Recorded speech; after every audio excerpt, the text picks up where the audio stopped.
Well, the 1 FTE ask does allow us to maintain, oversee our fleet a lot better, our police cars, as well as manage the auto pound and help support the code enforcement officers. So that's a critical position that we would need that is leaving a gap in our services to the community.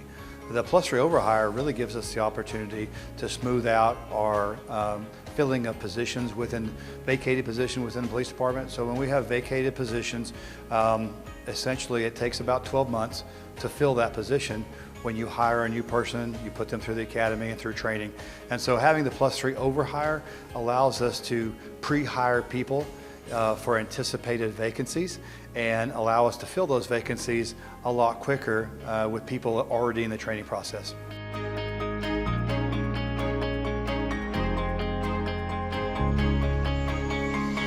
Well, we are talking to the Humane Society about what this next year's contract looks like.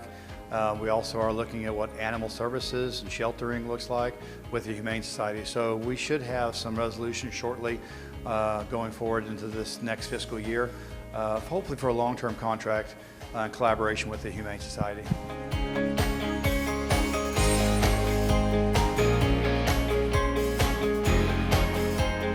Well, it's terrific to be with Public Works and collaborating on something because you get more bang for the buck. You also get a structure that allows for collaboration of services. So we provide some security to the building, raise the security level and profile. We also get a lot more space for the investment and the renovations that we're doing, and the Grand Island community gets a presence of police officers on the west side of town. And so obviously if they're geographically situated, some officers on the west side of town, they're more easily able to respond to some calls for service, some crisis events as well. It also keeps a lot of our big vehicles, our big ticket item vehicles undercover. It allows for us to get those vehicles running and to a crisis situation a lot quicker and a lot more reliably.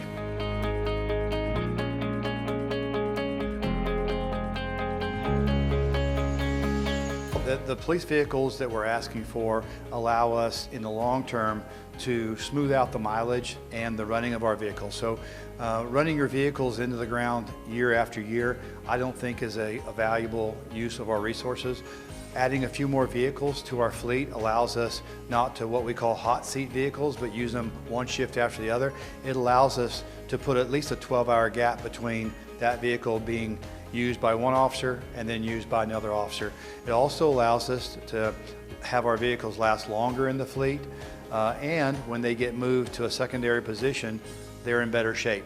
So ultimately, over a period of years, what I think you're going to see is a flattening out of the vehicle ask, but initially it requires an investment of a couple other vehicles.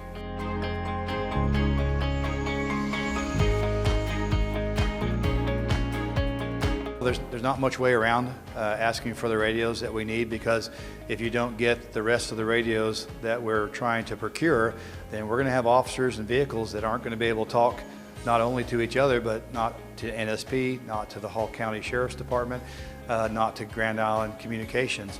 And so it's critical that we get the rest of the radios in, handhelds and the radios for the vehicles. But I would point out that a lot of that, $300,000 of that, is mitigated by grant funding as well. So we did seek grant funding and any other source that we could to mitigate that overall ask, but that's kind of baked into the capital request because we do need the radios to perform our job and to serve the citizens of Grand Island. I think it's very important to know that their police department, the Grand Island Community's police department, is guided by not only the council, but also the interactions with the citizens in Grand Island. And so we strive every day, every week, every year to be in alignment with what those expectations are and the service expectations are. And what we're doing is we're building to a point over a 5-year period, and we're in year 3, coming up on year 3 of our 5-year plan on what that looks like in order to ultimately provide the level of service that the Grand Island community needs and deserves, but also then after that period to grow incrementally with the growth of the community. And so that our growth will slow down in accordance with the community growth once we're on top of the curve. And that's about a 5-year build out. So we don't ask for everything in 1 year or 2 years, but we're asking for it over a period of 5 years.